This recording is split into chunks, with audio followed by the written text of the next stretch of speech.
अरे हाँ, है ये देश दरिंदों का।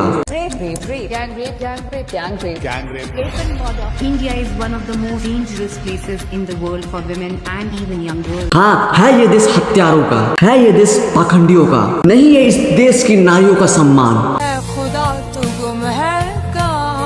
नहीं है हमारा भारत देश आजाद। इस देश की नारी, इस देश की बच्चियां गुलाम थी, गुलाम है और गुलाम रहेगी, क्योंकि इस देश को भारतीय जनता पार्टी नहीं, इस देश को बलात्कारी जनता पार्टी चलाता है। और मैं इसीलिए कह रहा हूँ कि जब रेप होना ही है तो लेट जाओ, मजे लो। ये एक एमएलए का स्टेटमेंट है।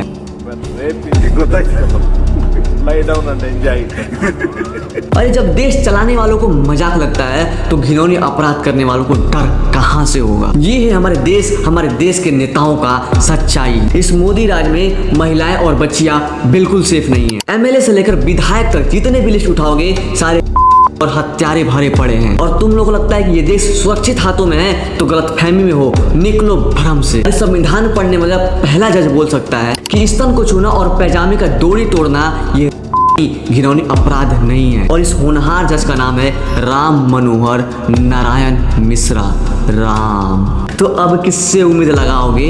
दूसरा जज 16 फरवरी 2026 को बोलता है पेनिस को वजाइना के ऊपर रखना और बिना पेनिट्रेशन के इजैकुलेट करना नहीं है, घिनौनी अपराध नहीं है। और इस जाहिल जज का नाम है नरेंद्र कुमार वर्मा। और इस देश के महिलाओं को भोग के वस्तु ज्यादा कुछ माना ही नहीं गया और ना ही माना जाता है। और ये टकला महिलाओं को वंडरफुल इंस्ट्रूमेंट फॉर एंजॉय बोलता है। ये पाखंडी धीरेन्द्र शास्त्री बिना सिंदूर और बिना मंगलसूत्र के लड़कियों को खाली प्लॉट बोलता है, जहाँ दूसरी तरफ पाखंडिया औरतों को जहाँ मन वहाँ छू छूकर आशीर्वाद देते हैं, झाड़ फूक करते हैं। और इन्हीं पाखंडियों के लिए नेता से लेके मंत्री तक पूरा जनता लाइन लगाती है। छी, ऐसे देश आगे बढ़ेगा। अरे जब सीता माता को नहीं छोड़ा गया, उनको भी अग्नि परीक्षा देना पड़ा इस नीच और घटिया समाज के लिए, उसके बाद भी सीता माता को नहीं छोड़ा गया तो वो धरती में समा गई। तो हे माता श्री, मुझे अभी किसी शख्स अपनी गोद में संभालो।